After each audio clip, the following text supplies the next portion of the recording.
Young billionaire loses his daughter in an accident. When he tries to adopt a little girl in a wheelchair, he hears, "Choose someone else. I'm too much work. I've been sent back 3 times already. I can't take any more rejection."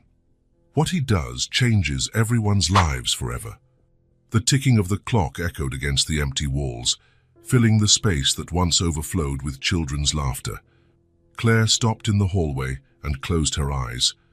For an instant, she almost heard the hurried little footsteps of Emma running across the wooden floor, calling out to her in that shrill 4-year-old voice.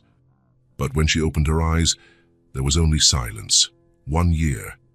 365 days without her daughter, and each one felt heavier than the last.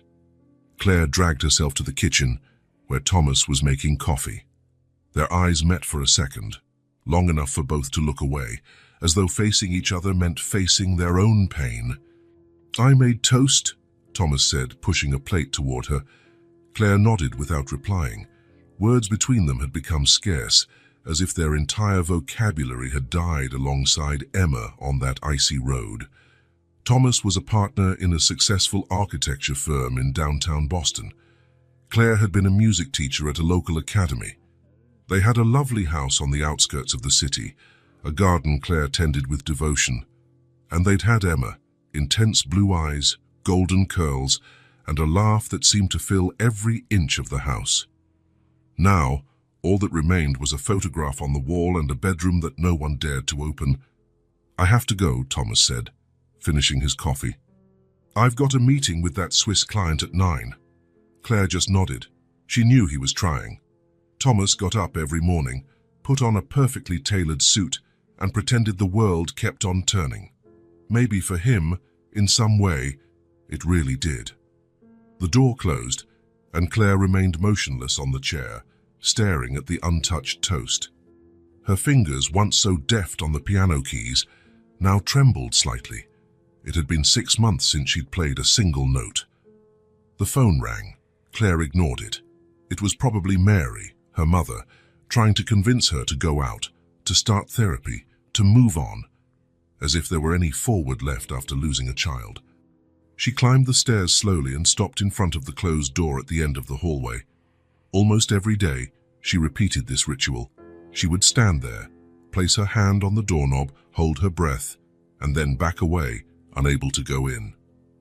In the master bedroom, Claire lay on the unmade bed. The curtains had remained drawn since the previous morning, casting the room in a dim light that matched her mood. On the nightstand, the sleeping pills prescribed by the doctor remained untouched. She preferred insomnia. In the rare moments she managed to sleep, she dreamed of Emma, and waking up again felt like losing her all over. The hours dragged on. Claire lay there, staring at the ceiling, feeling the weight of the silence. Every now and then, the sound of a passing car made her hold her breath, a reflex that had taken root ever since the phone call that changed their lives forever. "Mrs. Monroe, there's been an accident." The babysitter was 22. She had been driving for less than a year. The road was slippery after a freezing rain. A truck coming from the opposite direction lost control. There wasn't time to swerve. Emma was in the back seat, in her safety seat. She didn't feel anything, the doctors had said. It happened instantly. As though that could be any consolation, when the sun began to set, Claire finally got up. She felt dizzy from lack of food, but hunger had become only a distant annoyance. In the bathroom, she avoided looking in the mirror. She knew what she would see: deep circles under her eyes, dull hair, weight loss, a shadow of the woman she used to be. The sound of the front door signaled Thomas's return, earlier than usual. She stayed where she was, listening to his footsteps on the stairs. Thomas entered the bedroom carefully, like someone approaching a wounded animal. He was holding a small paper bag. "I brought that walnut bread you used to like," he said, forcing a smile. Claire felt a pang of guilt. He was still trying. He still believed that one day she might be who she once was. It was a cruel kind of hope. "Thank you," she murmured, her voice hoarse from disuse. Thomas sat on the edge of the bed, keeping a safe distance. They had slept in the same bed every night since the accident, but they rarely touched. Physical contact seemed to awaken a pain they both preferred to keep numb. "How was your day?" he asked, attempting to fill the void with a mundane question. "Like all the others," Claire replied. Thomas nodded. He didn't push it. He stood up and walked over to the dresser, emptying his pockets, wallet, keys, coins. Then his fingers touched something small and colorful. Claire saw him freeze. Holding the object with such delicacy, it seemed he feared it might disintegrate in his hands. "What is that?" she asked, although she already suspected. Thomas turned slowly. In his open palm lay a tiny bracelet of colorful beads, blue and purple, Emma's favorite colors. "I found it in the pocket of my winter coat. It must have been there since—" His voice trailed off. Claire felt the air leave her lungs. She remembered that bracelet perfectly. They had made it together, sitting at the kitchen table one rainy afternoon. Emma had insisted that her dad should wear one just like it too. Thomas came closer and sat on the bed again, this time nearer. He held out the bracelet to Claire, who took it with trembling hands. "She loved it when you tied that blue ribbon in her hair," Thomas said, his voice thick with emotion. "Remember how she'd twirl around to show it off?" A silent tear rolled down Claire's cheek, the first in weeks. Her self-preservation mechanism had blocked even the relief of crying. "I miss her," she whispered. "I miss her so much that I don't know how to keep breathing." Thomas reached out hesitantly and, for the first time in months, held her hand with resolve. "Me too," he replied. They stayed like that for a long time, connected by their shared grief. Outside the window, the first stars began to appear in the night sky over Boston. Thomas took a deep breath, as though gathering courage. His gaze settled on the little bracelet Claire still held. "Sometimes," he began, choosing his words carefully, "I think maybe we still can." He stopped, unsure whether to continue. Claire looked at him, waiting. "We still can what?" she finally asked. Thomas swallowed hard. "Love," he said simply. "Not to replace God, never to forget, but to move forward." The weight of that single word hung between them. Claire felt a chill run down her spine. The thought of loving again seemed impossible, almost like a betrayal. "How?" she asked, her voice barely audible. Thomas hesitated, his eyes fixed on the colorful bracelet. Maybe we can find room for another kind of love in our lives," he finally said. "A child who needs us just as much as we need someone to love." Claire felt her body tense. The idea was so unexpected, so unthinkable, that her first reaction was to recoil. But Thomas didn't say anything else. He didn't push. He just stayed there, holding her hand as night fully engulfed the silent house where, once upon a time, a 4-year-old girl had filled every corner with joy. Thomas parked the car 2 blocks away from the building. He didn't want to risk running into anyone he knew. His steps were hesitant as he approached the discreet building with a simple sign that read, "Family Support and Adoption Center." He paused at the entrance, took a deep breath, and finally pushed the door open. The receptionist looked up with a kind smile. "May I help you?" "I have an appointment with Dr. Morris, Thomas Lawson." It was his 3rd visit in 2 weeks. After the night he found Emma's bracelet, the idea of adoption had taken root in him like a stubborn little sprout that insists on growing between stones. He could no longer ignore it. In the waiting room, he flipped distractedly through a magazine. But his thoughts were on Claire. That morning she had gotten up before him, a tiny sign of progress. She had even put bread in the toaster. The plate was still untouched when he left, but it was a start. "Mr. Lawson," came the soft voice of the psychologist. "You can come in." Dr. Morris, no relation to Claire's maiden name, just a coincidence, was a woman in her 50s with attentive eyes and a calm presence Thomas appreciated. "How is your wife today?" Thomas took a seat in the now familiar armchair. "The same, maybe a little better. It's hard to say." "Have you told her about these appointments?" He shook his head. "I haven't been able to yet. I'm afraid of her reaction." The psychologist jotted something down in her notepad. "Thomas, we've talked about this. For adoption to have any chance of working, Claire needs to be involved from the start. It can't be a unilateral decision." "I know," Thomas said, running a hand through his hair, a nervous gesture. "But if I mention it now, she'll shut down. I need to prepare her first. How do you plan to do that?" It was a good question. In recent days, Thomas had quietly gathered information about the adoption process. He researched online during his lunch break at work, made calls when Claire was in the shower, spoke to a colleague who had adopted 2 years prior. "I'm not sure," he admitted. "Maybe start by telling stories of other families who went through similar situations." Leaving some articles around the house, Dr. Morris removed her glasses and cleaned them slowly. "Thomas, we're not talking about convincing someone to change the color of the living room. We're talking about bringing a child into your family, a real child with real needs." Thomas felt the weight of those words. He knew the psychologist was right. It wasn't a decision he could manipulate, but how to broach it with Claire when she could barely talk about the weather. "I brought something for you," Dr. Morris continued, handing him a small book. "These are accounts from parents who adopted after losing biological children. It might help both of you." Thomas took the book, running his fingers over the simple cover. "Thank you." Back on the street, Thomas walked aimlessly for a while. Spring was starting to show in the leaves falling from the trees in Boston Common. He sat on a bench and opened the book at random. Deciding to adopt felt like deciding to breathe again. Painful, scary, but necessary to keep living. Those words struck him deeply. It was exactly how he felt, choked by grief, but desperately searching for air. On his way back home, he passed a playground. Children ran, shouted, lived. A girl of about 4 was on a swing by herself, focused on going higher and higher. Her blonde hair, tied in uneven pigtails, vaguely reminded him of Emma. Thomas felt that familiar tightness in his chest, but this time there was something else. The pain was still there, but so was a small spark of hope.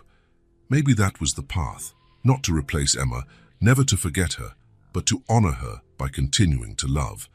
At home, he found Claire sitting on the couch, gazing out the window. A small change. Usually, she stayed in the bedroom. He approached her cautiously. "Hi," he said softly. Claire turned, her eyes meeting his for a brief moment. "Hi. Want some tea?" She nodded slightly. Thomas went to the kitchen, feeling an unexpected relief at that small exchange. While the water boiled, he slipped the book into a drawer. It wasn't time yet. During dinner, which Claire merely picked at, Thomas studied his wife. She looked so fragile, so lost. How could he even suggest something as life-changing as adoption? "I saw Mary today," he lied. "She asked about you." Claire shrugged slightly. "What did you tell her? That you're getting better?" Little by little, an uncomfortable silence set in. Thomas realized his mistake. Claire hated it when he talked about her to others, even to her own mother. "I'm sorry," he muttered. Later, in bed, Thomas stared at the ceiling while Claire slept, or pretended to sleep, beside him. The distance between them, though only a few inches, felt insurmountable. That night, he decided to wait. A month. Maybe 2. He would keep researching, keep talking to Dr. Morris. He would watch Claire, looking for signs that she might be ready. And then, when the time was right, he would open his heart to her. He would tell her about the hope growing inside him, about the possibility of loving a child who needed them as much as they needed her. For now, he would keep that tiny flame to himself, guarding it like someone protecting a fragile candle from the wind. St. Michael's Children's Home was located on the outskirts of Boston, an old red brick building with a well-tended garden. Thomas drove past the entrance 3 times before finally parking. The 30-minute drive from his office had been spent debating whether he should just turn around. What was he even doing here? Claire had no idea of his plans. He took a deep breath and finally stepped out of the car. His footsteps felt heavier than usual as he walked to the front gate. A small bronze plaque by the entrance read, "Every child deserves a home." The intercom buzzer broke the silence.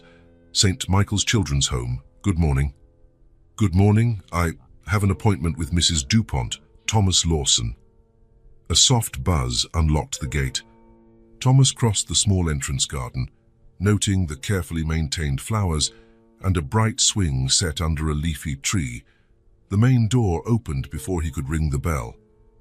"Mr. Lawson, welcome," said the woman who greeted him. She appeared to be in her 50s, with grey hair pinned in a simple bun and a warm smile. "I'm Helen DuPont, the home's coordinator." "You're punctual, I like that." Thomas shook her outstretched hand, feeling a nervousness he hadn't experienced since his first day of work. "Thank you for seeing me," he said, following her inside. "Dr. Morris told me a bit about your situation," Mrs. DuPont said, as they walked down a corridor with walls painted in soft tones. "I'm very sorry for your loss." Thomas nodded, unsure what to say. He'd heard that phrase hundreds of times over the past year, words meant to comfort, but that only highlighted the emptiness. "Would you like some coffee before we look around?" Mrs. DuPont offered, indicating a small room that appeared to function as both an office and a kitchenette. "Yes, thank you." While she prepared the coffee, Thomas observed the surroundings. A bookshelf with neatly labeled folders, some framed photos of smiling children, and a bulletin board covered in colorful drawings and notes. "Sugar?" Mrs. DuPont asked. "No, thank you." She handed him the cup and sat across from him. "So, Thomas, may I call you that? What brings you here today, exactly?" The direct question took him by surprise. What should he say? That he felt lost, that his wife was drowning in depression, that his home had become a mausoleum of memories. "I am considering adoption," he finally said, the words sounding strange to his own ears. "To be honest, I'm still at the early stages. My wife, she doesn't know I'm here." Mrs. DuPont studied him over her coffee cup. There was no judgment in her gaze, just a calm assessment. "I understand. Many people come here just to learn, to understand the process better. It's an important step." She set her cup down. "Would you like to see our facilities?" Thomas nodded, relieved by the change of topic. He followed Mrs. DuPont through hallways brightened by natural light streaming in from large windows. The walls were decorated with colorful murals clearly made by the children themselves, drawings of houses, families, smiling suns, and impossibly shaped animals. "We currently have 27 children of various ages," Mrs. DuPont explained. "Some are here temporarily, while family situations get resolved. Others are available for adoption." They passed a room where small children, maybe 2 or 3 years old, played under the supervision of 2 caregivers. The noise of laughter and childish chatter made Thomas pause for a moment. "This is our room for the youngest," Mrs. DuPont said. "Down the hall we have separate areas for different age groups." Thomas watched the children. One boy was stacking colorful blocks with intense concentration. 2 girls shared a doll, inventing some elaborate story. A little boy cried softly in a corner, comforted by one of the caregivers.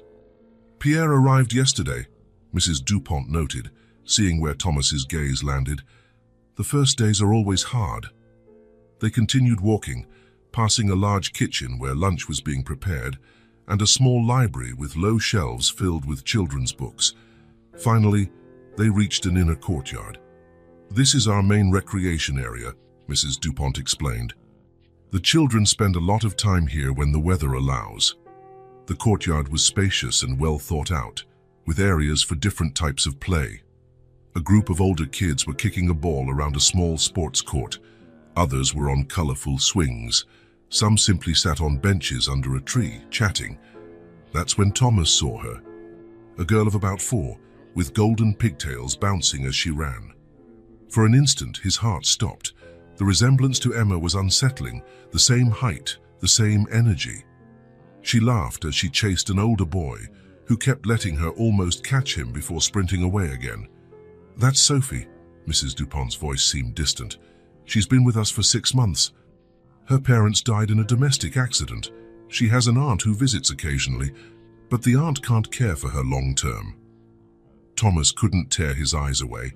Pain and fascination mingled in his chest. It was like seeing a ghost, but a ghost brimming with life. "Are you all right?" Mrs. Dupont asked, noticing his pallor. "Yes, sorry," Thomas murmured. "She just reminds me of someone." Mrs. Dupont nodded understandingly. "I see. Shall we continue?" Thomas agreed, forcing himself to look away from the girl. He took a deep breath, trying to regain control of his emotions. "The adoption process in the US can be quite thorough," Mrs. Dupont explained as they walked on. "There are psychological evaluations, home visits, background checks, proof of financial stability. The whole process can take 6 months to a year, sometimes more." Thomas listened attentively, asking occasional questions. The coordinator answered them all patiently, detailing each step. "Your case is unique," she finally said as they stopped near a small artificial pond where a few ducks swam peacefully. "The recent loss of your daughter adds layers of complexity. You'd need a special psychological evaluation for both you and your wife." "I understand," Thomas answered. The mention of Claire brought him back to reality. How would she react to all this? "Would you like to meet some of the children?" Mrs. Dupont offered. "Not as a potential adoptive parent yet, just to get a better feel for the environment." Thomas hesitated. Would it be fair to raise any expectations in the children? On the other hand, he was only there to observe, to understand. Yes, if it's not inconvenient. Not at all. "Our kids are used to visitors, volunteers, donors, student teachers." She smiled. "Just be yourself." They walked into the main courtyard where most of the children were playing. Mrs. Dupont spoke briefly with one of the caregivers, who nodded and called the kids over for a group activity. "Feel free to walk around," Mrs. Dupont told him. "I'll be nearby if you need anything."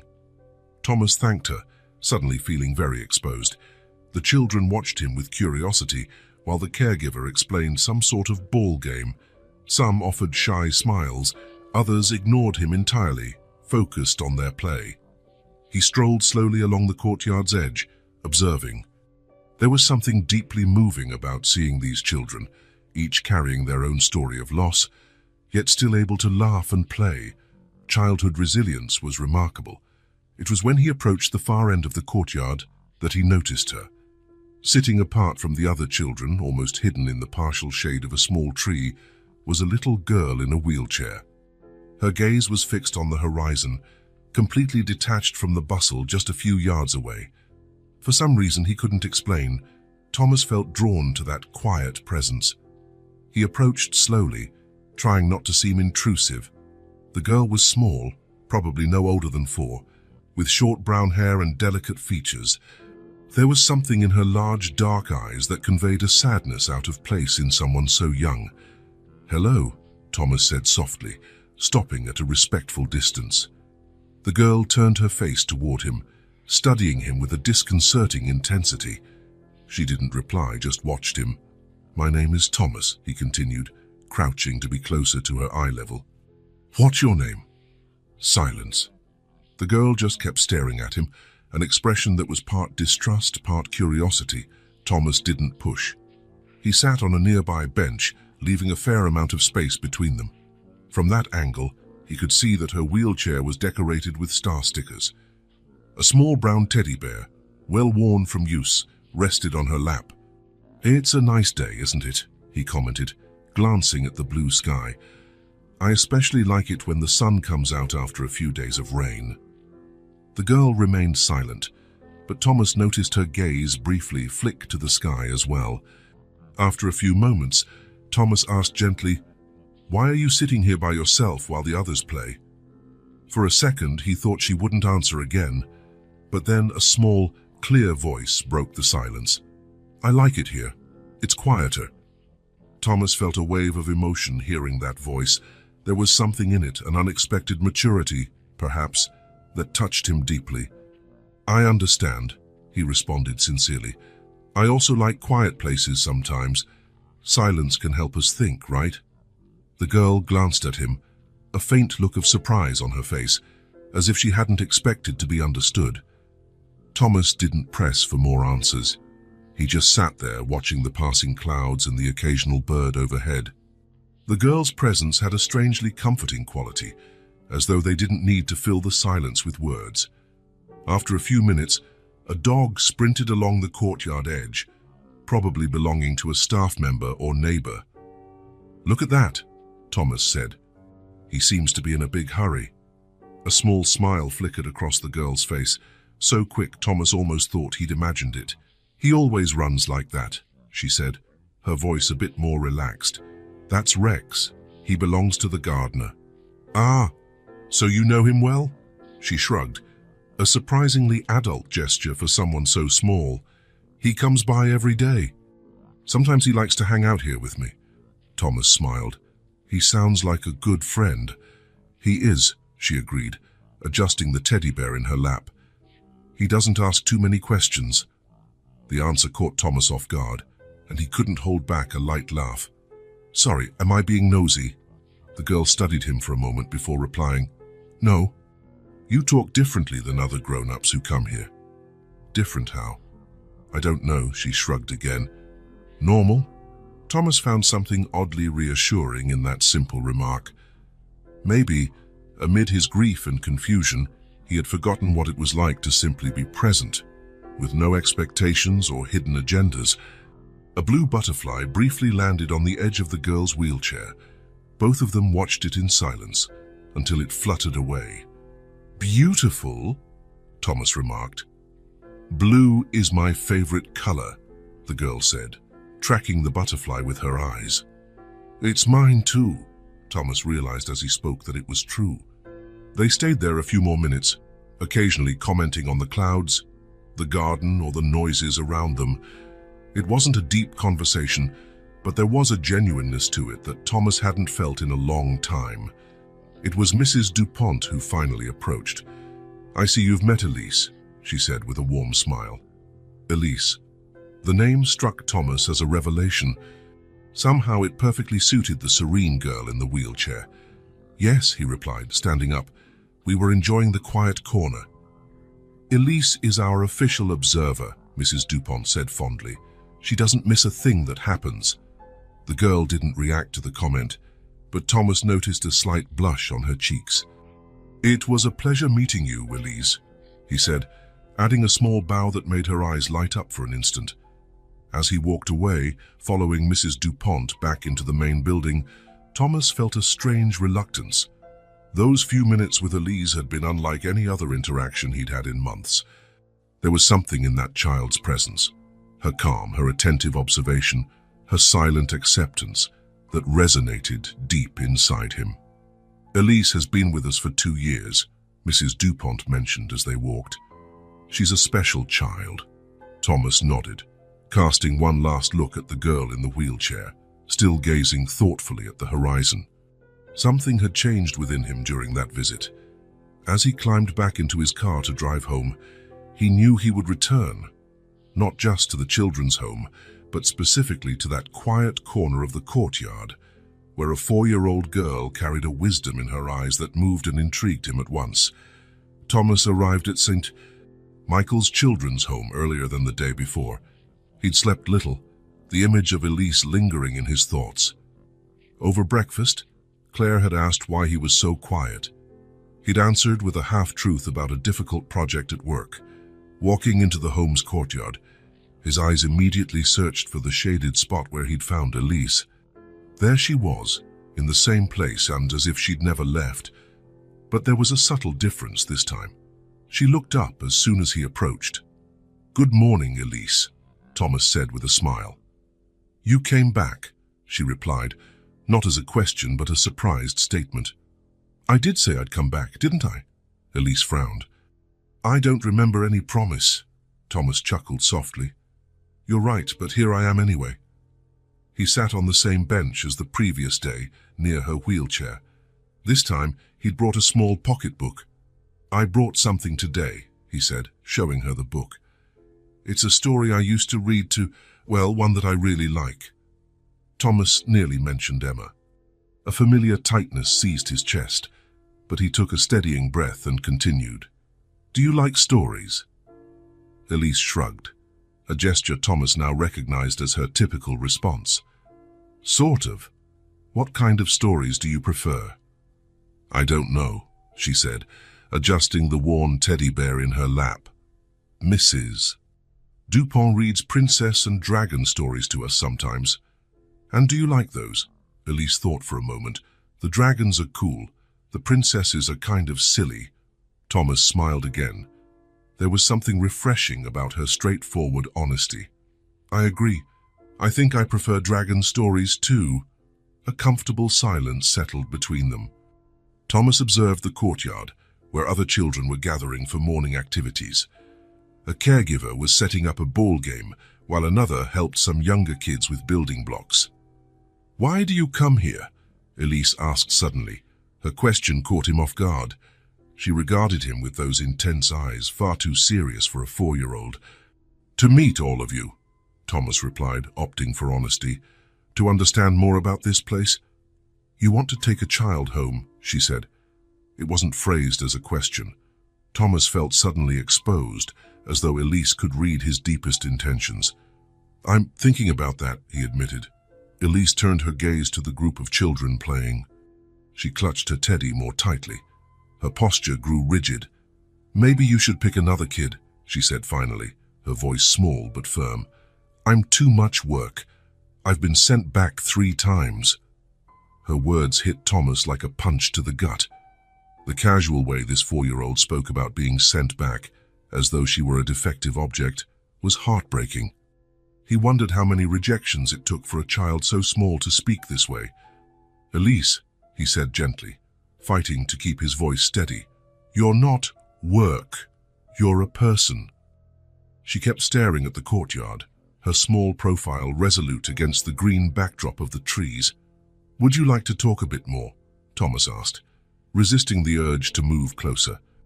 "It doesn't have to be about that. We could talk about dragons if you prefer." Elise didn't answer. Her small fingers absently stroked the worn ear of her teddy bear.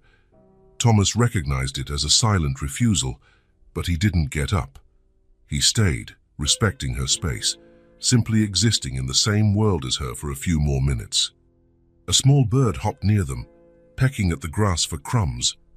Thomas watched in silence, letting the moment be.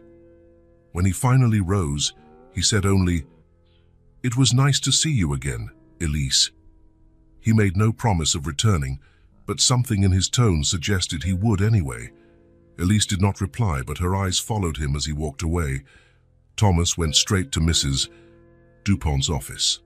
Something inside him burned, a mix of indignation and determination he hadn't felt in a long time. The secretary informed him that the coordinator was in a meeting, but Thomas said he would wait. He sat in a chair in the hallway, Elise's words echoing in his mind. "I've been sent back 3 times. When Mrs. Dupont finally appeared, her face lit up upon seeing Thomas. "Mr. Lawson, it's good to see you again. I wasn't expecting you today." "I need to talk to you," Thomas said, his voice more intense than he intended. "About Elise." Mrs. Dupont's smile faded slightly. "Of course, let's go to my office." The room was the same as before, cozy and well organized. Thomas sat in the offered chair, politely refusing coffee. "Elise told me she was sent back 3 times, he said, getting straight to the point. "What happened to her?" Mrs. Dupont sighed, removing her glasses and placing them on the table. For the first time, Thomas noticed the weariness in her eyes, the weight of knowing many stories like Elise's. "Elise arrived here very young," she began. "She was only 6 months old. She was left at the hospital by relatives, an aunt and uncle, I believe, who couldn't care for her. Her mother died in childbirth, and her father was never involved." Thomas listened in silence, each sentence adding a new layer to the little girl's solitary presence in the yard. "She was born with a condition affecting the mobility in her legs, nothing extremely severe, but it requires ongoing physical therapy, some regular treatments, and she'll probably use a wheelchair for the rest of her life." Mrs. Dupont paused. The first family that adopted her wasn't prepared for her medical needs. They returned her after 5 months. Returned, Thomas repeated, the word sounding even crueler when applied to a baby. Yes. Unfortunately, it happens more often than we'd like. Mrs. DuPont continued. The second attempt was when she was 2. A couple who seemed ideal. He was a doctor, she was a teacher. They had the resources and patience Elise needed. But the wife became pregnant during the process, and when the baby was born, they preferred their biological child, Thomas said, feeling a surge of anger. They claimed they couldn't give adequate attention to both children, considering Elise's special needs. Mrs. DuPont spoke as though reciting something she'd explained many times before. The third attempt was just 8 months ago. A family with 2 older kids. It seemed promising, but Elise had become even more withdrawn after the previous experiences. She had nightmares, trouble bonding. The family said they tried, but they just couldn't reach her emotionally. They returned her after 4 months. Thomas's throat tightened. He pictured Elise, only 4 years old, passed from family to family like an unwanted package. She's very smart, extremely observant, Mrs. DuPont went on. She understands things kids her age normally wouldn't. After the last rejection, she just shut down.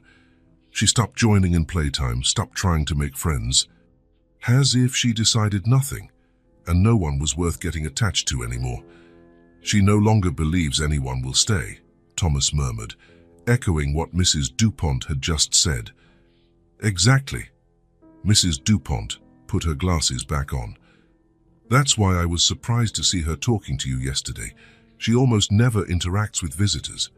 Thomas remained quiet, absorbing all this. He thought of Elise and Emma, 2 4-year-olds with vastly different stories. One had lost everything at once, the other had lost repeatedly, in small but cruel increments. What does she like? He finally asked. Books? Toys? The question seemed to surprise Mrs. DuPont. She draws very well for her age. She likes books about animals and nature. And music. She always pays attention when we have music sessions here. Mrs. DuPont paused. But mostly, she's just quiet, watching. Thomas nodded, storing every bit of information. I'll come back tomorrow, he said, standing. If that's allowed. Of course, Mrs. DuPont replied. There was a glimmer of cautious hope in her eyes. Just be patient with her. Thomas nodded and left the room in silence, his determined gaze fixed straight ahead.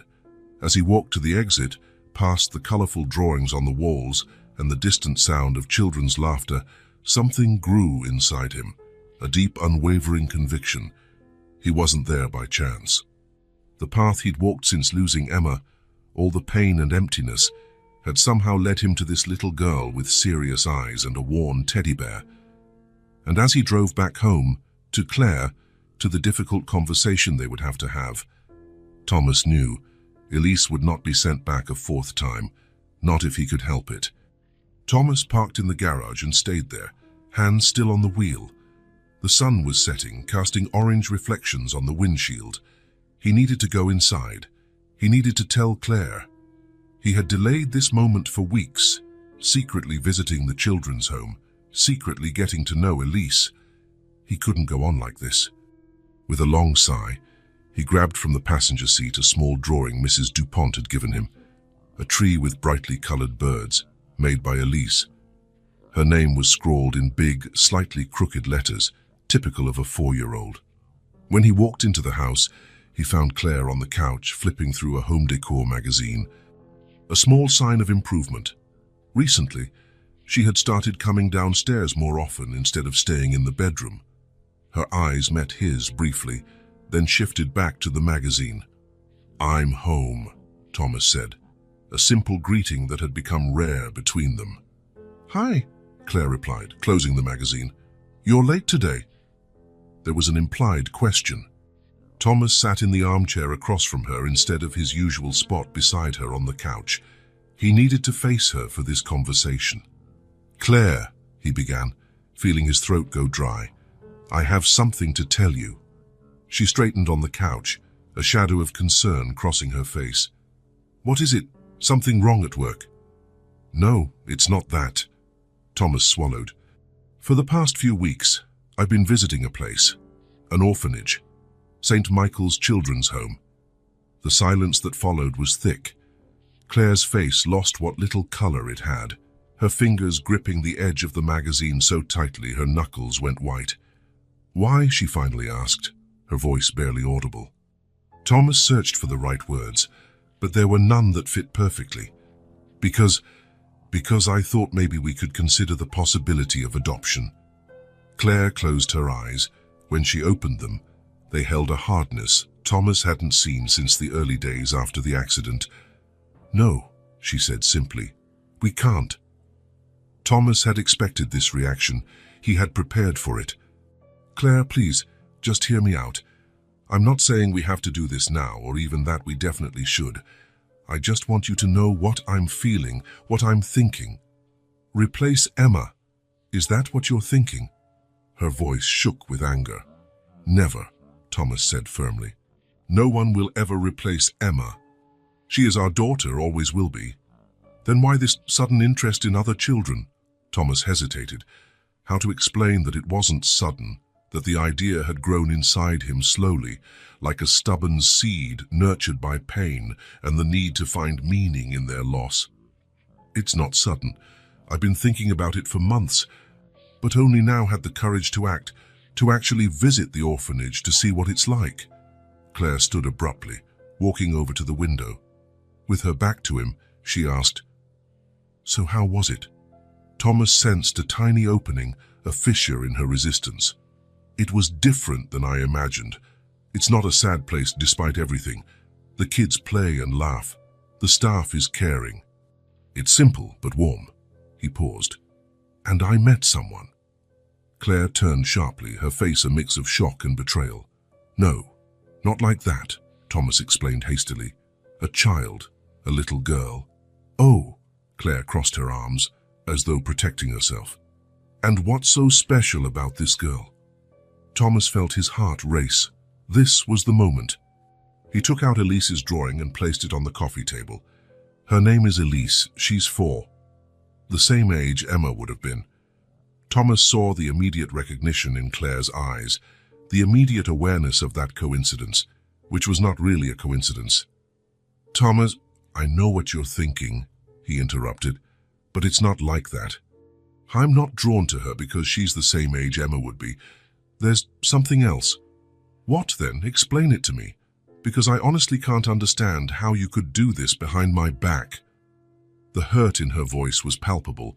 Thomas realized he had made a mistake by not sharing his thoughts from the beginning, by acting alone. "You're right. I should have talked to you first, but I was afraid of your reaction, afraid you'd shut it down before even considering it." He ran a hand through his hair, a nervous habit. "Elise is different, Claire. She stays by herself while the other kids play. She observes everything with eyes that seem older than her little body. She uses a wheelchair." "A wheelchair?" Claire seemed startled. "Yes, she has a condition that affects her leg mobility." Thomas paused, deciding whether to reveal everything at once. He chose complete honesty. "She's been adopted and returned 3 times. Claire, 3 times, at only 4 years old." Claire sat again on the edge of the couch. Her eyes drifted to Elise's drawing. Birds and trees. Emma loved drawing birds too. "She said something I can't get out of my head," Thomas continued, taking advantage of Claire's contemplative silence. "I'm too much work," she told me. Like it's her fault that adults don't have enough patience or love. Claire reached out hesitantly, touching the drawing with her fingertips. "Why are you telling me this, Thomas? What do you expect me to feel or do?" "I don't expect anything," he said honestly. "I just want you to know, I want you to consider it. It doesn't have to be Elise or right now or ever if you don't feel ready. I just beg you not to shut the door completely." Claire pulled her hand back from the drawing, as though shocked by static. Her eyes, now moist, met Thomas's. "What if I can't love another child? What if all I do is compare her to Emma? That would be so cruel to this girl. You said yourself she's been rejected enough. It was a valid argument, a legitimate fear. Thomas had no easy answer. I'm scared of that too, he admitted. But I believe love doesn't run out. It's not a pie that disappears the more slices you give away. It's more like a candle. You can light 100 others from it, and the original flame stays the same. Claire shook her head, not convinced by the metaphor. Pretty words don't change reality, Thomas. Emma is gone. Nothing will bring her back. Her voice broke on the last sentence. And bringing another child here, putting her in Emma's place, feels like betrayal. It wouldn't be betrayal, Thomas leaned forward. It would be honoring her, honoring all the love she taught us to have. No, Claire raised her voice, something she rarely did since the accident. Don't use Emma to justify this, it's not fair. Thomas leaned back, realizing his mistake. Claire was right. He couldn't use their daughter's memory as an argument. I'm sorry, he murmured. You're right. Silence settled between them, heavy with unspoken emotions. Outside, the sky had fully darkened, and the garden lights switched on automatically, casting soft shadows through the blinds. I need time, Claire finally said. This is too much to process at once, Thomas nodded. I understand. Take all the time you need. She stood, leaving Elise's drawing on the table. I'm going to bed. Thomas stayed in the living room, listening to Claire's footsteps on the stairs. He didn't follow. He knew she needed space, silence to organize her thoughts. He looked again at Elise's drawing. There was something moving about its simplicity, some birds flying free while others remained on the branches. He wondered if Elise felt like one of those branch-bound birds, unable to fly. The days that followed were silent, more silent than usual. Claire and Thomas stuck to their routines. He went to work. She stayed home. They ate dinner together in silence, slept back to back. Elise's drawing remained on the living room table, a small reminder of the unresolved issue between them. Thomas didn't return to the children's home. He called Mrs. Dupont to say he needed a few days. She understood, but he could sense the concern in her voice. Elise asked about you, she said before hanging up. That hit him harder than expected. On the fourth day after their conversation, Thomas was making coffee in the kitchen when Claire appeared in the doorway. There was something different in her, some light in her eyes he hadn't seen in a long time. Tell me more about her, Claire said, without any preamble. Thomas nearly dropped the mug he was holding. About Elise? Claire nodded, sitting at the table. Yes. What is she like? What does she enjoy? Thomas sat across from her, trying to control the sudden hope flaring in his chest. She's observant, quiet. She has a surprising sense of humor for someone so young.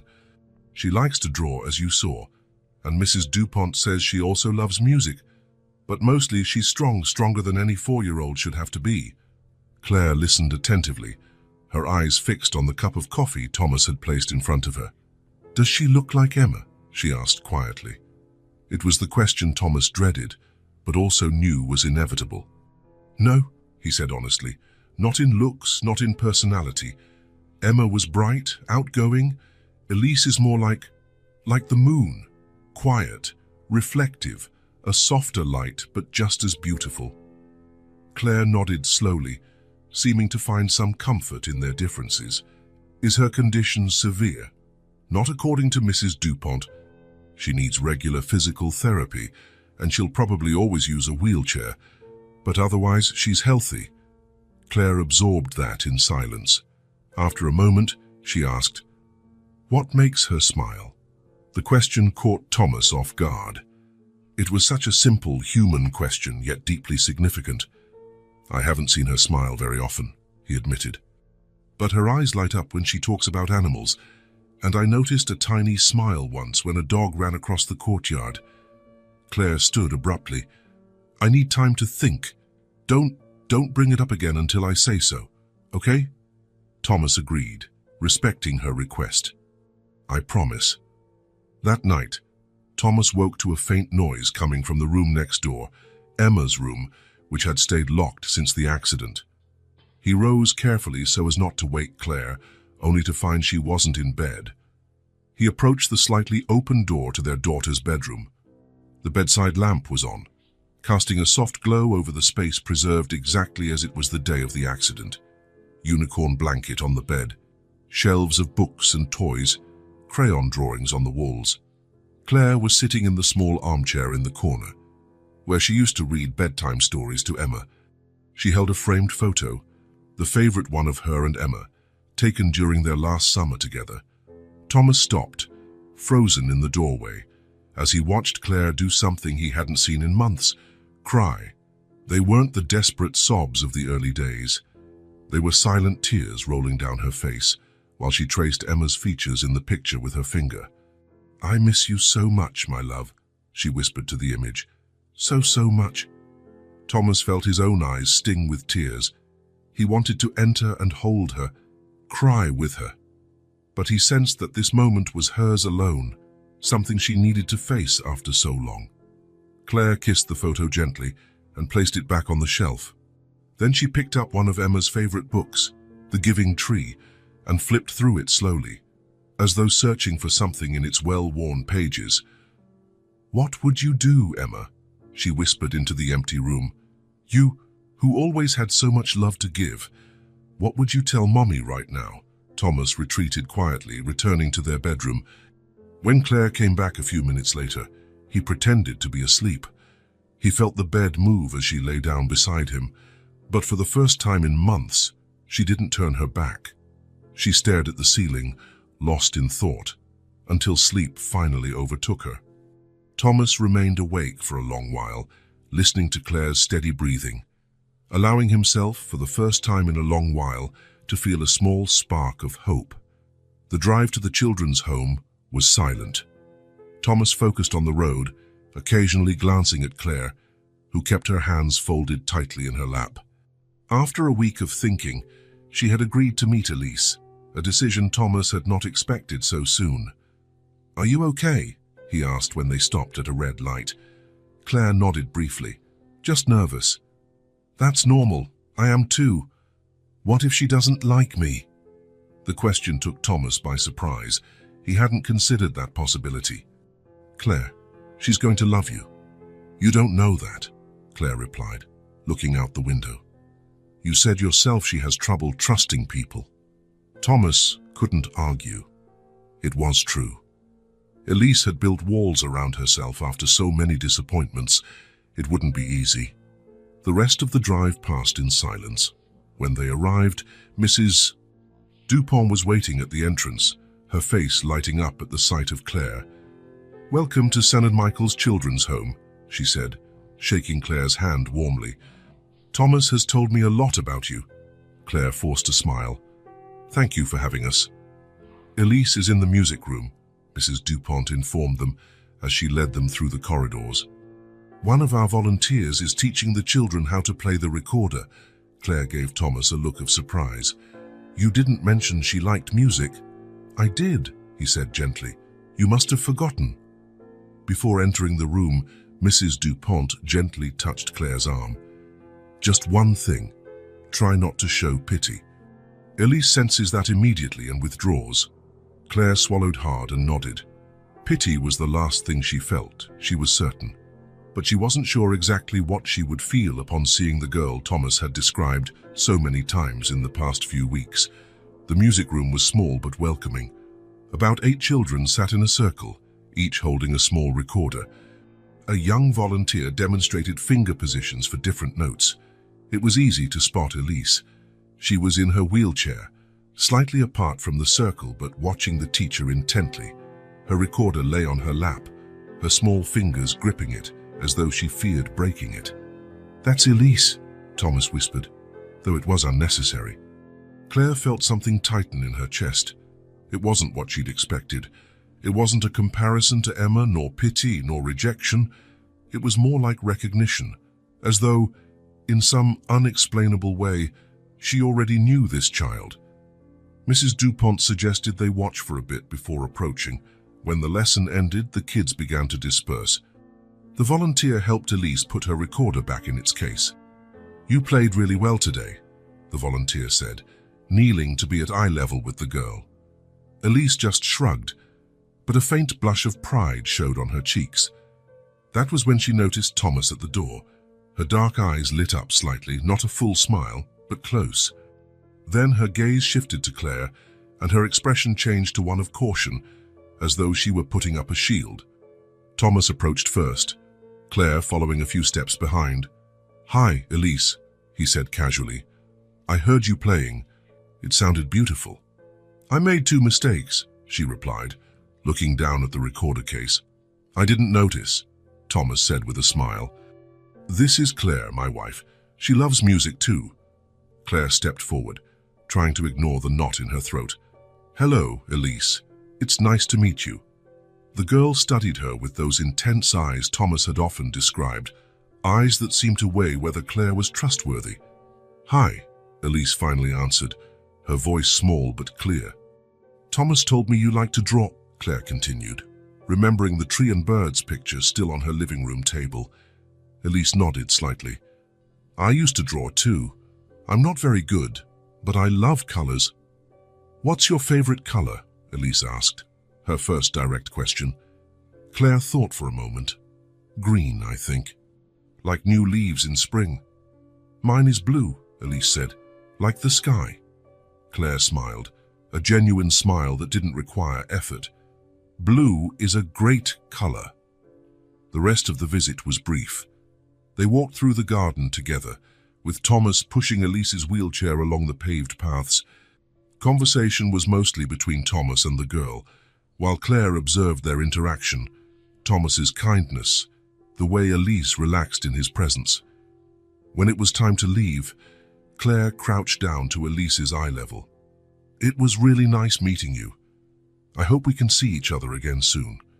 Elise studied her again with that serious gaze beyond her years. "Will you really come back?" The question struck Claire like an arrow. How many times must this child have heard empty promises?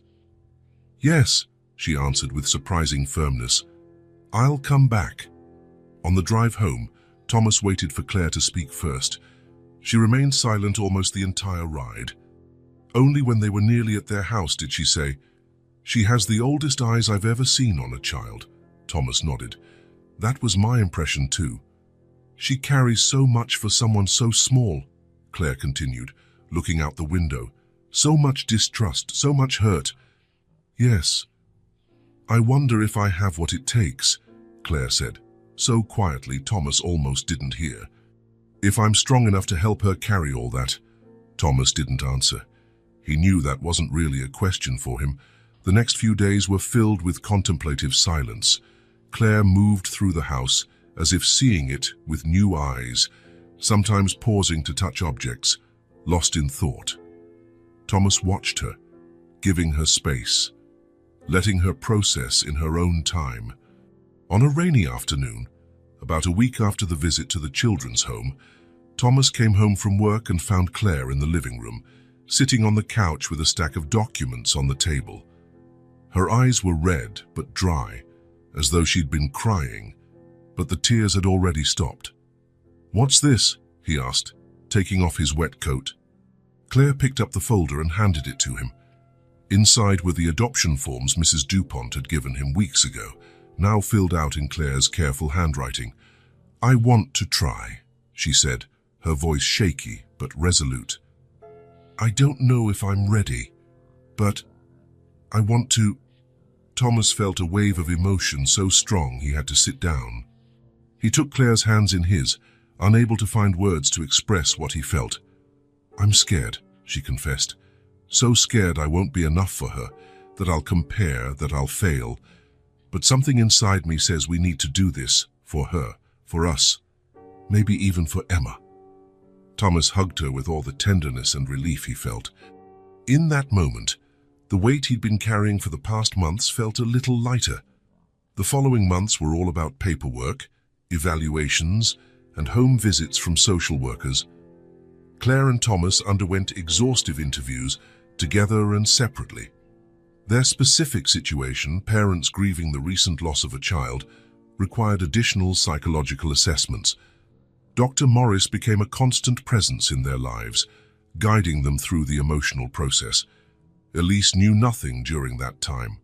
Mrs. Dupont suggested they wait until everything was nearly finalized before raising her hopes.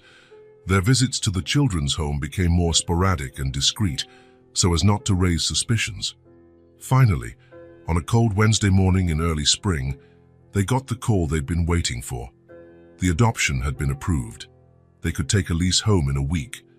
The official proceedings were simple, just a few documents to sign at the family court office. Mrs. Dupont was there, her eyes glistening with contained emotion. Elise, wearing a blue dress Claire had picked out, observed everything with her usual careful eyes, not entirely sure what was happening. "These are your new parents, Elise," the kind judge explained. "You'll live with them now." The girl looked at Thomas, then at Claire. She didn't smile or show the exuberant excitement some kids might. She simply nodded, as if accepting a fact she didn't yet fully grasp. "Ready to see your new home?" Thomas asked, crouching beside her. "Yes," Elise answered, adjusting the little teddy bear that was always with her. The arrival at the house was quiet. Thomas carried Elise's small suitcase with her few belongings. Claire pushed her wheelchair along the walkway, pointing out the flowers that had survived the chilly weather. Inside, Elise took in everything with the same meticulous attention, examining the art on the walls, the comfortable sofas, the staircase leading upstairs. "How will I get up there?" she asked, eyeing the stairs. Thomas smiled. "We installed a special lift. Want to see how it works?" Her eyes widened slightly. "You put it in for me." "Of course," Claire said, trying to keep her voice steady through the emotion. "This is your home now. You need to be able to go everywhere." Elise processed that information in silence. Her small face remained serious, but there was a new brightness in her eyes, something like surprise or maybe hope. Thomas showed her the bedroom they'd prepared, walls in soft shades of blue, a bed with a star-patterned comforter, low shelves she could reach from her wheelchair, a desk adjusted to her height. It wasn't Emma's old bedroom. That one remained closed at the end of the hallway. This was a brand new space, created just for Elise. Dinner was simple. Claire had made pasta, something Mrs. Dupont assured her Elise liked. The girl ate very little, still in observation mode, still wary, but not aloof. When it was time for bed, Thomas helped her with a bath while Claire turned down the covers. It was a careful dance, both trying not to invade her space, respecting her privacy, yet helping where needed. "Are you comfortable?" Claire asked, smoothing the blanket. Elise nodded. "Yes, thank you. If you need anything during the night, our room is right across the hall. Just call, okay?" "Okay," Elise replied. Then, after a moment's hesitation, "You'll still be here tomorrow?" That question broke something inside Claire. It was so simple, yet revealed so much about Elise's fears. "Yes, Elise," she said, gently taking the child's hand. "We'll be here tomorrow and the day after and the next one. We promise?" Elise studied her face for a long time, as if deciding whether to believe it. Finally, she nodded and closed her eyes.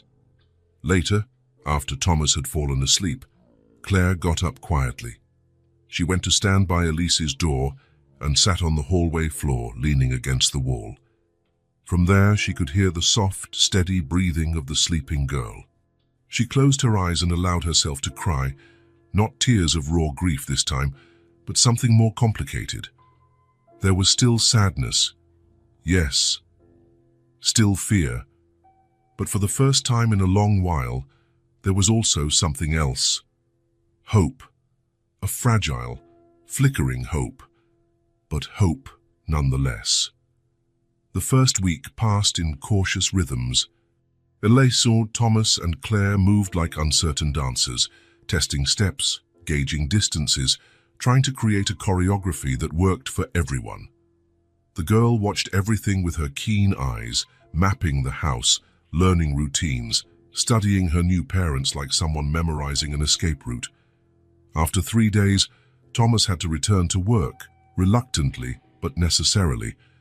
Claire and Elise were alone for the first time on a cloudy Wednesday. "What would you like to do today?" Claire asked, trying to keep her voice casual as she served the cereal she'd learned Elise preferred. The girl shrugged, her standard response to tough questions. "We could read a book," Claire suggested, "or watch a movie." "Whatever," Elise said, stirring her cereal without really eating it. Claire took a deep breath. Mrs. Dupont had warned them that the first days would be the hardest. "She'll test your limits," she'd said. "Not because she wants trouble, but because she needs to see if you'll stay, even when it's hard. How about I show you around the house? There are still some rooms you haven't seen." Elise lifted her eyes, a glimmer of curiosity breaking her neutral expression. "Okay." Claire pushed the wheelchair through each room, explaining details about them. Thomas's home office, with his plants and architectural drawings. The music room, where a piano with a dust cover stood by the window. "Do you play?" Elise asked, pointing to the piano. Claire hesitated. "I used to. It's been a long time." "Why?" The direct question caught Claire off guard. How could she explain to a 4-year-old that every note on that piano reminded her of Emma tapping the keys with off-key enthusiasm? "Sometimes," she finally said, "when we're sad, the things we love doing can become hard for a while." Elise nodded, as if she understood perfectly. "Like drawing. After I came back here the last time, I couldn't draw anymore." Claire felt a lump in her throat. The simplicity with which Elise spoke of traumas that would take an adult years to unravel was disconcerting. "Yes, exactly," she replied, hesitantly placing her hand over Elise's small one. It was the first real physical contact that wasn't strictly about daily tasks. Elise didn't pull away. That night, Thomas brought home pizza for dinner, a small celebration for getting through the first week. Elise ate more than she had the previous days. When a strand of cheese dripped down her chin, Thomas gently wiped it with a napkin, an automatic fatherly gesture. Elise froze for a moment, but didn't pull back. Progress, Claire thought. Small, tiny progress. The next morning, as Thomas made pancakes for breakfast, Claire walked into the kitchen and found Elise staring at a high shelf. "Good morning," Claire said. "Did you sleep well?" Elise nodded, still looking at the shelf. "There are cookies up there." Claire followed her gaze. "Yes, there are. Do you want some?" "Can I?" The question was cautious, as though she were asking for something forbidden. "Of course." Claire took the cookie box down and placed it on the table. "But after pancakes, okay." Elise nodded, but her eyes stayed on the cookies. Claire realized that at the orphanage, treats like this might have been very limited. "Actually," Claire reconsidered, "I think we can start with one cookie, as a special appetizer." A small smile appeared on Elise's face, shy, almost imperceptible, but unquestionably a smile. It was the first time Claire saw it, and she felt warmth spread in her chest.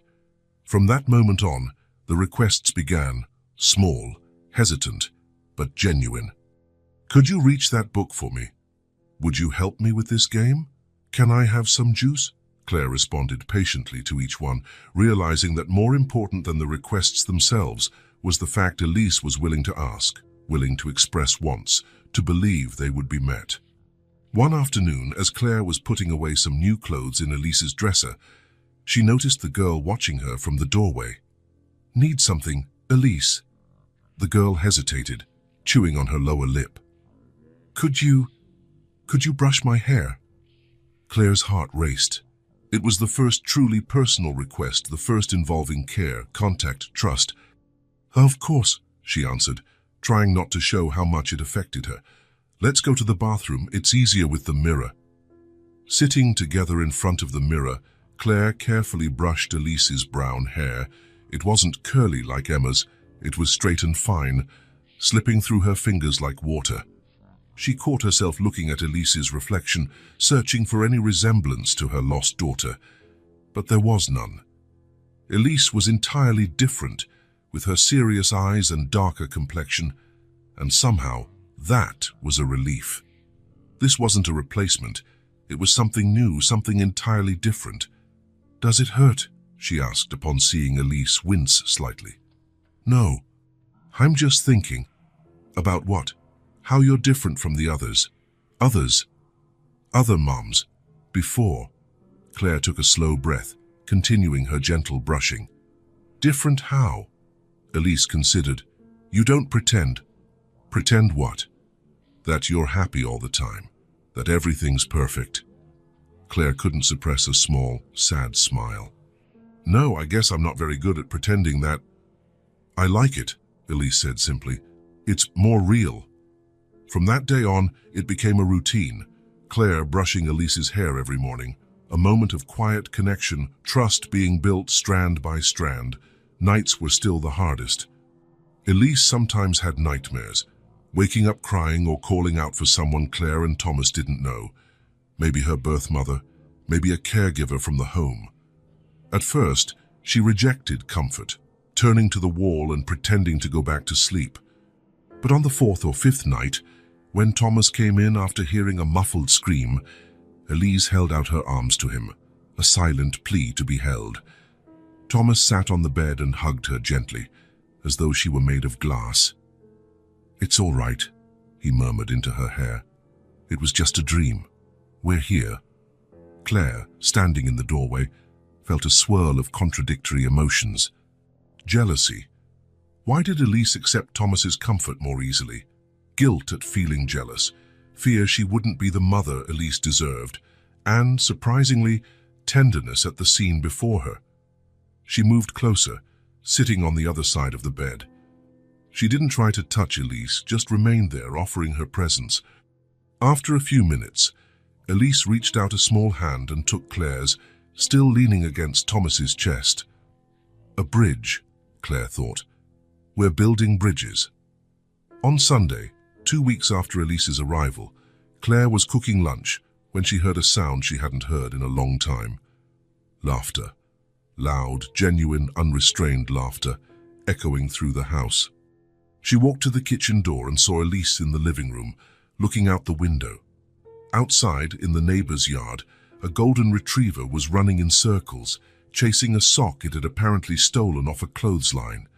"He's so crazy," Elise exclaimed, pointing at the dog as it shook the sock like a prize. And then it happened. Claire laughed too.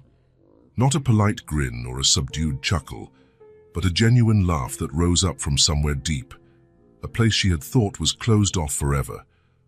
The feeling was so surprising that she brought her hand to her lips, as if to capture the sound and examine it. Elise turned to her, eyes wide with surprise and something else, joy maybe.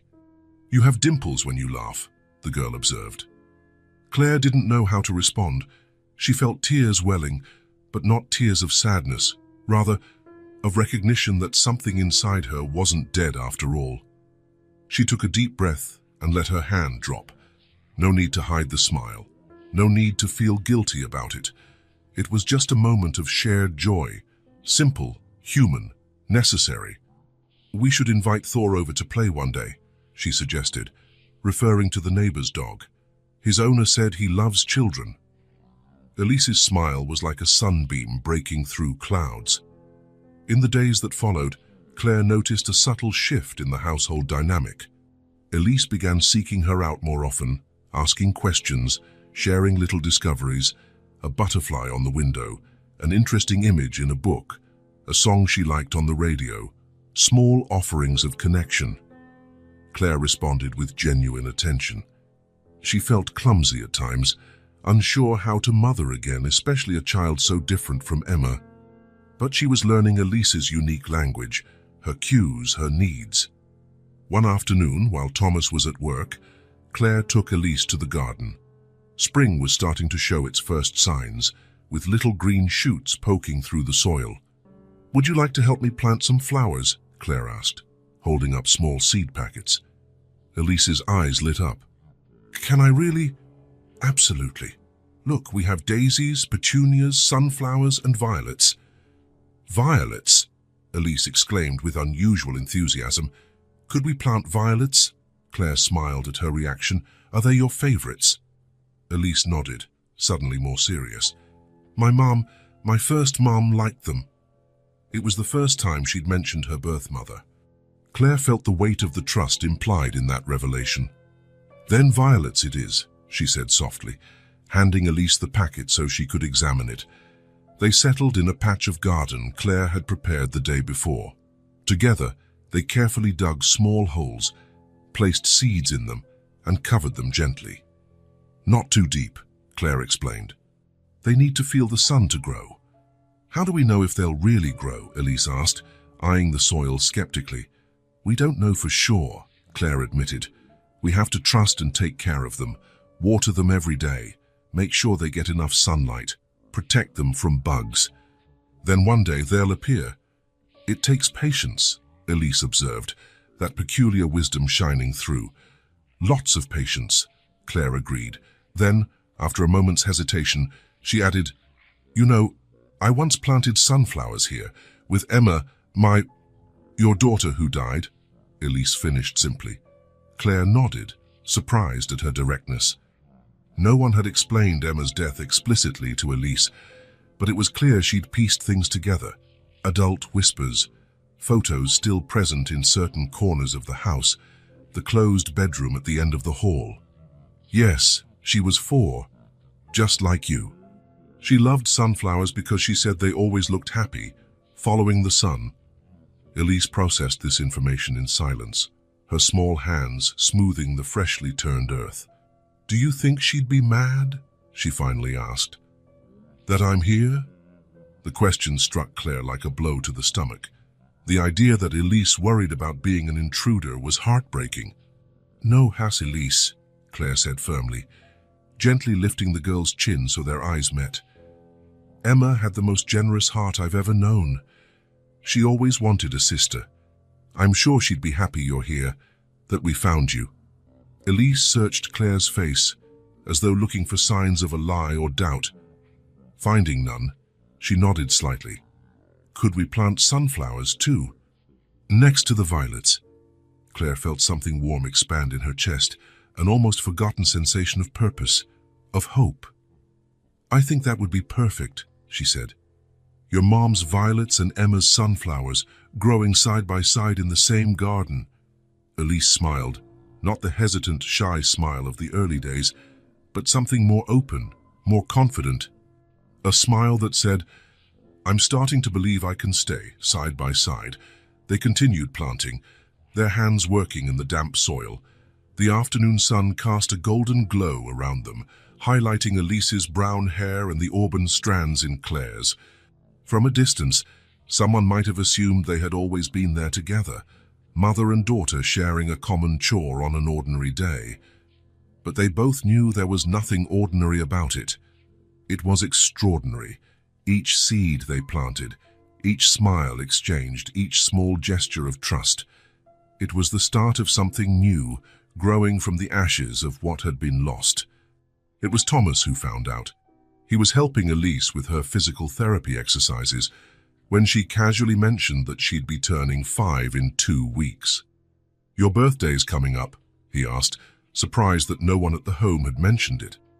Elise shrugged, focused on an arm-strengthening exercise. "It's just a normal day." Later, while Elise was watching cartoons, Thomas sought Claire in the kitchen. "Did you know her birthday is in 2 weeks?" Claire looked up from the recipe she was reading. "No. How did you find out?" "She just mentioned it, like it was no big deal.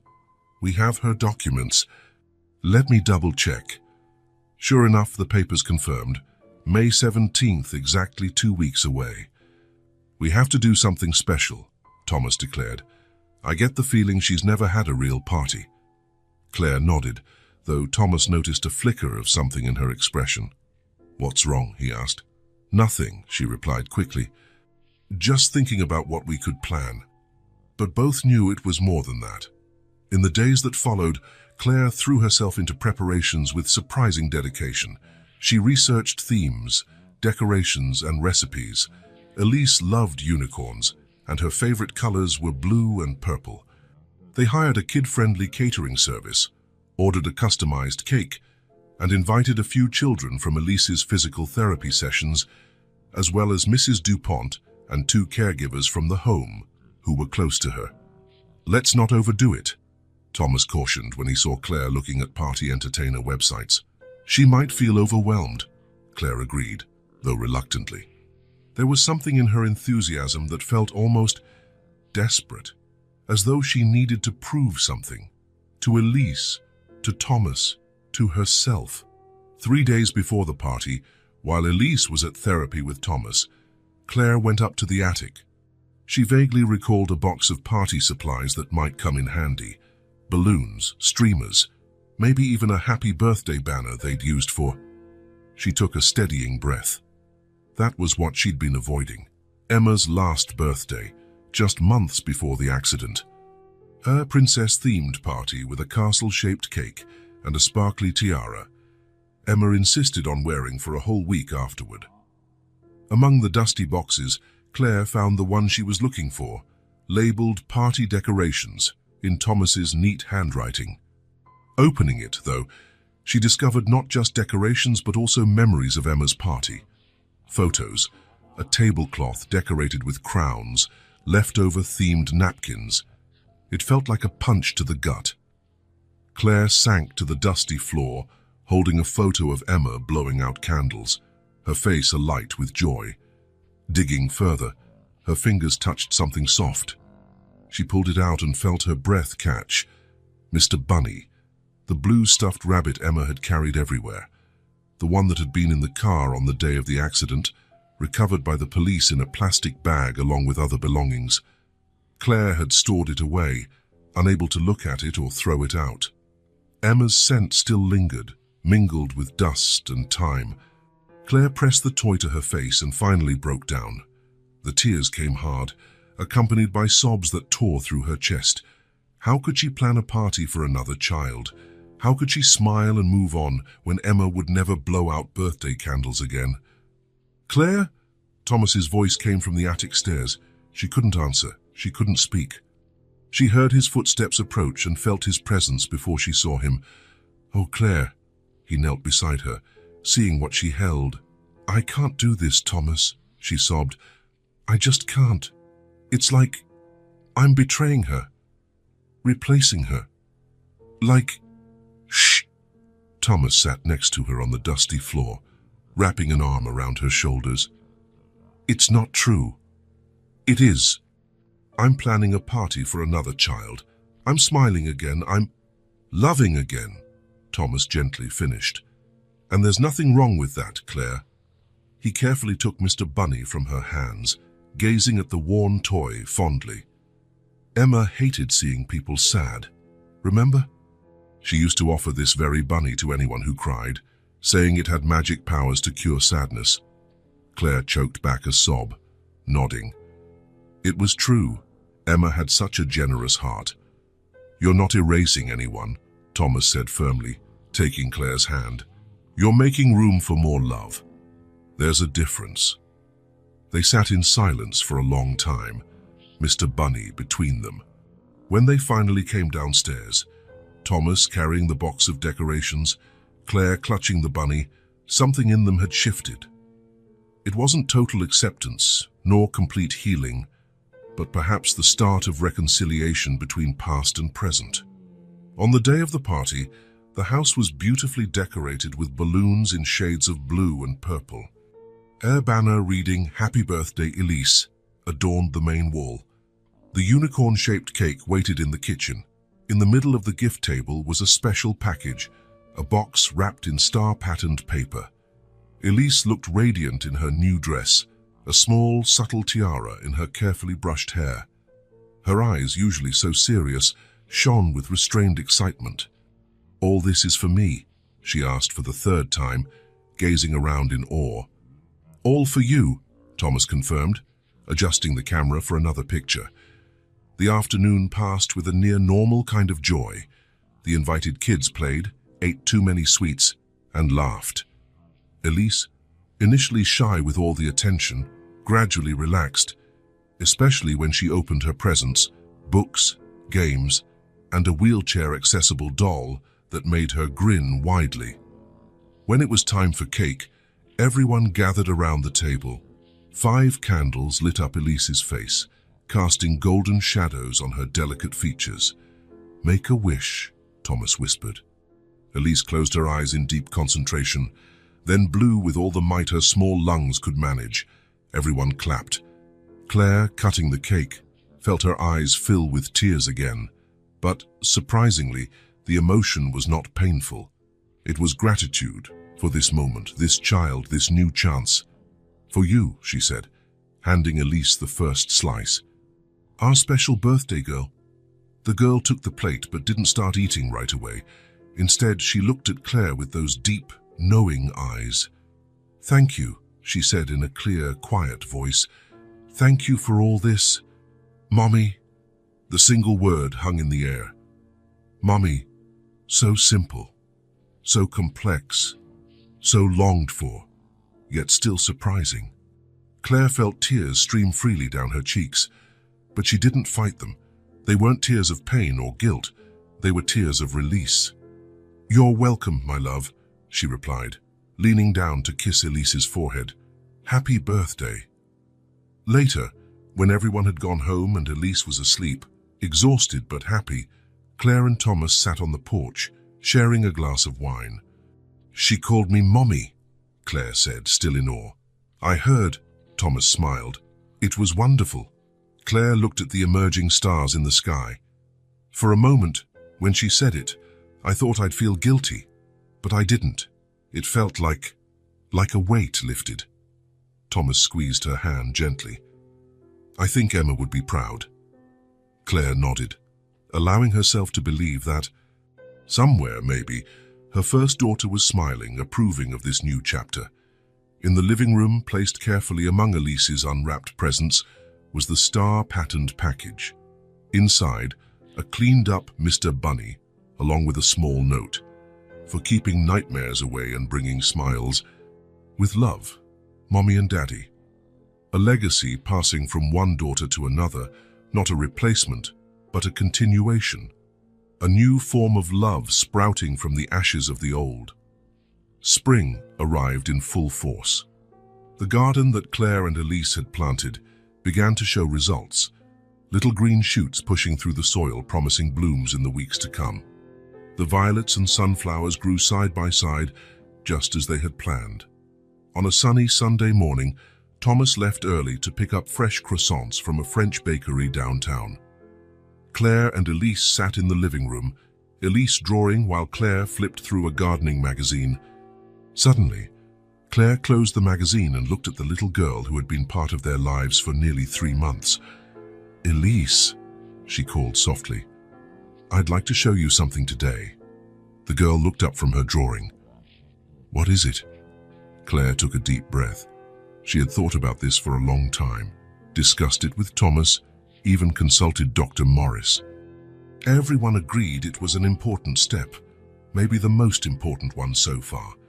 "There's a room in this house you haven't seen yet," she said, keeping her voice calm, despite her racing heart. Elise appeared intrigued.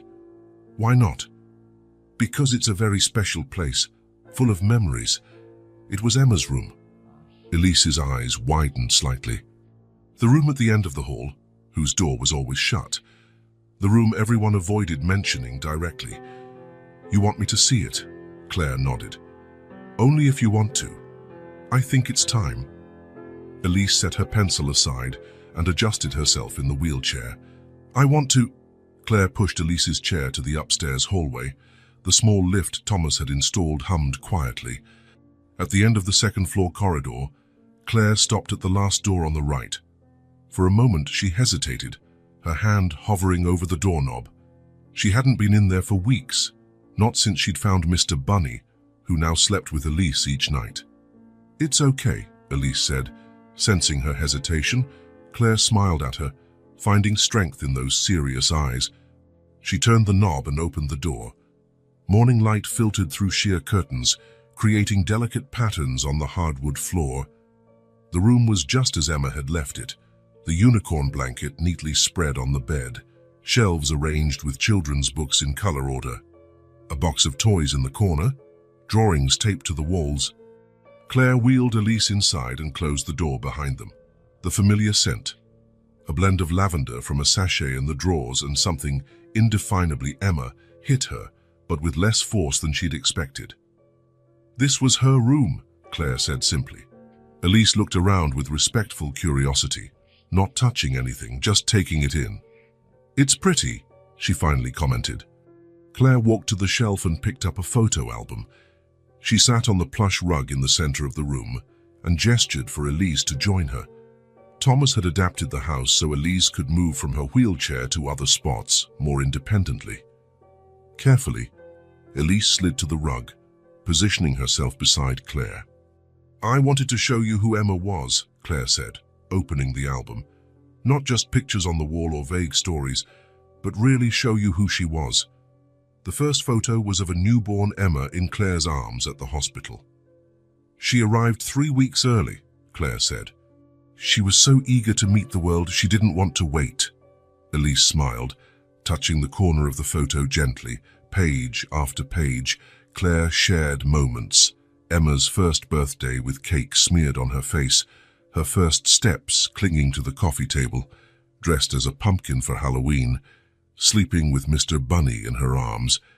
She loved dragon stories, Claire said, showing Emma dressed in paper wings. She said she wanted to be a dragon when she grew up so she could fly and breathe fire. "Smart," Elise commented. "Dragons are the strongest?" Claire smiled, turning the page. This was at the park, 2 weeks before the accident. The photo showed Emma on a swing, captured midair with arms stretched out, head thrown back in pure laughter. The sun cast a golden halo over her curls. Elise studied it for a long moment. "She looks happy," she said simply. Claire traced Emma's face in the picture. She expected to feel the usual sharp pain, but instead there was a sweet longing. "She was," Claire said, surprised at the peace in her own voice, "and I think now she's happy to see me like this too." Elise glanced up with a wisdom beyond her years. "I think so too." Claire closed the album and set it aside. Then she took a colorful children's book from the shelf. This was her favorite, Where the Wild Things Are. "Do you want me to read it to you?" Elise nodded, scooting closer. As Claire read, she realized that for the first time she was sharing Emma instead of just mourning her absence. Every giggle from Elise, every comment about the illustrations, every curious question was like a small window opening in that long locked room. The door was open now, not just the bedroom door, but the door to her heart. Paragraph intentionally left blank to preserve structure. Autumn came and went. Winter left its mark and receded, and a new spring blossomed. A full year had passed since Elise's arrival, and the transformation in the house and its inhabitants was undeniable. The home that once lay buried in silence now resonated with the sounds of everyday life. The clinking of silverware at mealtimes, Elise's laughter when she discovered something new, the piano music Claire had resumed playing. Even Thomas hummed tunes while working on architectural designs, something he hadn't done since the accident. Elise had grown over the year, not just in height, though that too, but in confidence, in security, in belonging. The girl who arrived with mistrustful eyes and monosyllabic answers now voiced opinions, made requests, and planned for the future. "When I turn 7, I want an astronaut party," she announced one night at dinner, explaining with the irrefutable logic of a child nearly 6 years old that by then she'd know everything about the solar system. School had been a major milestone. After visiting several institutions, Claire and Thomas chose an inclusive school with an excellent reputation. The transition was tough at first. Elise, used to the orphanage routine and then the quiet of home, felt overwhelmed by so many new people. "What if I don't make friends?" she asked in the first week, her vulnerability showing. "It takes time," Claire reassured her. "Making a friend is like planting a seed. It needs daily care, patience, and sometimes it feels like nothing is happening until suddenly a plant shows up," Elise concluded, brightening at the gardening metaphor that fit her world, and so it went. By the second week, she mentioned a girl named Sophie who'd shared cookies with her. By the third liaison, she talked about Julian, a boy who also used a wheelchair. Soon she was part of a science project about butterflies, working with classmates who naturally included her. She has incredible potential, her teacher, Mrs. Leroy, said during a parent-teacher meeting. Her reading comprehension is well above her grade level, and her drawings show an unusual sensitivity. Claire and Thomas exchanged proud smiles. It wasn't surprising. They had seen Elise's talent in the stories she invented and the astute observations she made. "There's something else I wanted to share," Mrs. Leroy added. "Yesterday, during a lesson on family, I asked each child to talk about the people they live with. Elise spoke about my daddy and my mommy, not Thomas and Claire or my adoptive parents, but simply my parents. She said daddy designs houses and mommy plays piano and they planted violets and sunflowers together." The teacher paused meaningfully. "I thought you might like to know." Claire felt her eyes fill with tears. It might seem like a small thing, but it meant so much. The final barrier had fallen, a complete acceptance on both sides. Thomas squeezed her hand under the table, his own eyes shining with quiet emotion. At home, routines had found their own rhythm. Sunday mornings were for pancakes and board games. Friday nights were for pizza and movies, with Elise choosing the film and Thomas inevitably dozing off on the couch before it ended. Twice a week, Elise had physical therapy sessions, which she now faced with resolve. Emma's old bedroom remained intact, but it was no longer an untouched shrine. The door often stayed open, letting in the sunlight. Sometimes, when Elise couldn't sleep, she'd ask to hear stories in that room, nestled between Claire and Thomas on the unicorn bedspread. On those nights, they spoke of Emma without tears, the same way you talk about someone who has traveled far away. One night, after Claire told a story of how Emma once freed the frogs from a science lab because they had families waiting for them in the pond, Elise asked, "Do you think she would have liked me?" The question took Claire and Thomas by surprise. They exchanged a look over Elise's head, a silent parental conversation. "I'm absolutely sure she would," Thomas answered first. "Emma always wanted a sister," Claire added, realizing as she spoke that it was true, especially one who loves drawing dragons and hearing stories as much as she did.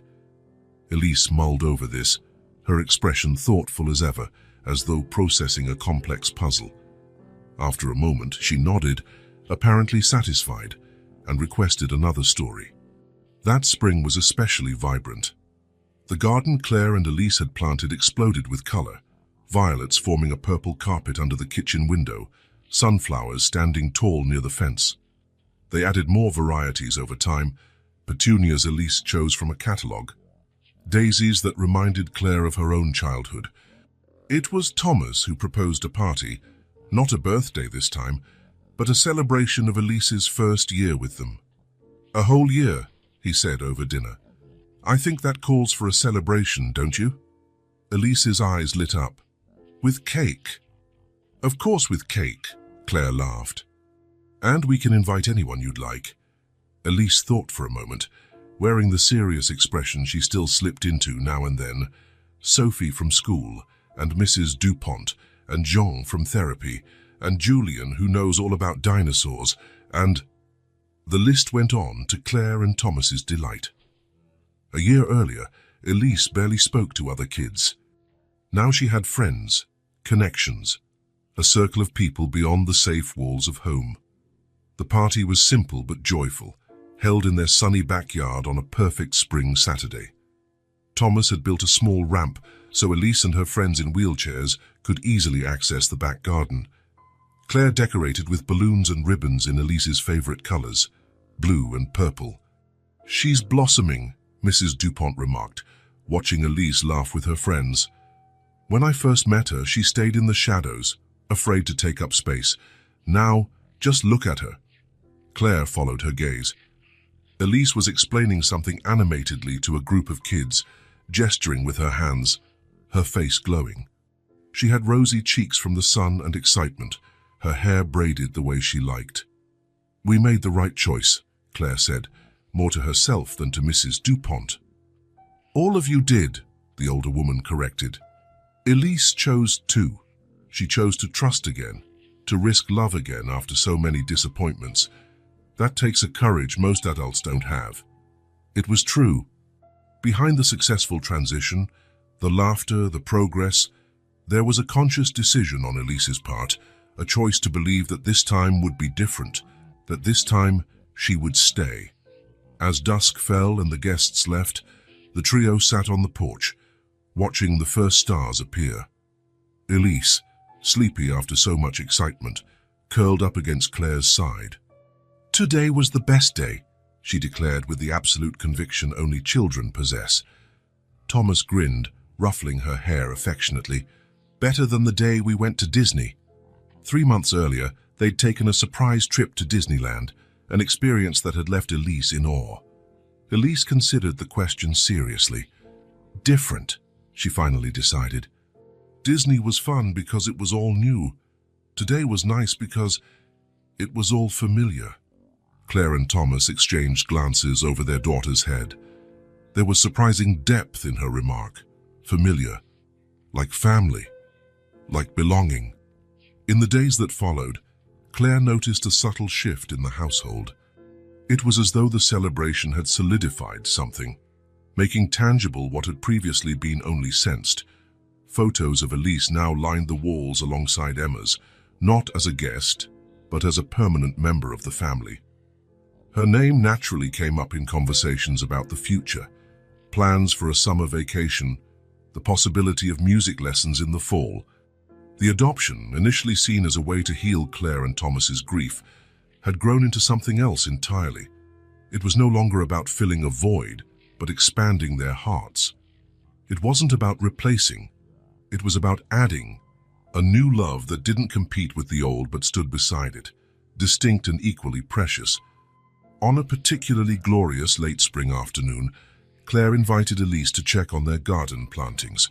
The child, growing more adept at maneuvering her wheelchair, followed the stone path Thomas had built especially for her. Thomas watched from the porch, coffee cup in hand, savoring the sight of his two favorite people tending the garden that so perfectly symbolized their shared journey. "Look, Mom," Elise exclaimed, pointing to a bright blue butterfly resting on one of the sunflowers. "How so pretty." The butterfly lazily flapped its wings in the afternoon sun, a vibrant shade of blue almost unreal, with silvery spots on the tips. "You know what I think?" Elise said, adopting a solemn tone she used for important statements. "I think it's my sister telling me she's happy." Claire felt her heart skip a beat. They hadn't referred to Emma as Elise's sister before, although it was implied, a connection existing beyond words. "You think so?" Claire asked softly, kneeling beside the wheelchair. Elise nodded confidently. "Yes, because it's blue, my favorite color, and it's on a sunflower, her favorite flower. So it's like a special message just for us." Claire felt a lump in her throat, not from sadness, but from an emotion hard to name, some mix of gratitude and awe. She took Elise's hand and watched the butterfly still perched on the sunflower. "You might be right," she finally said in a near whisper.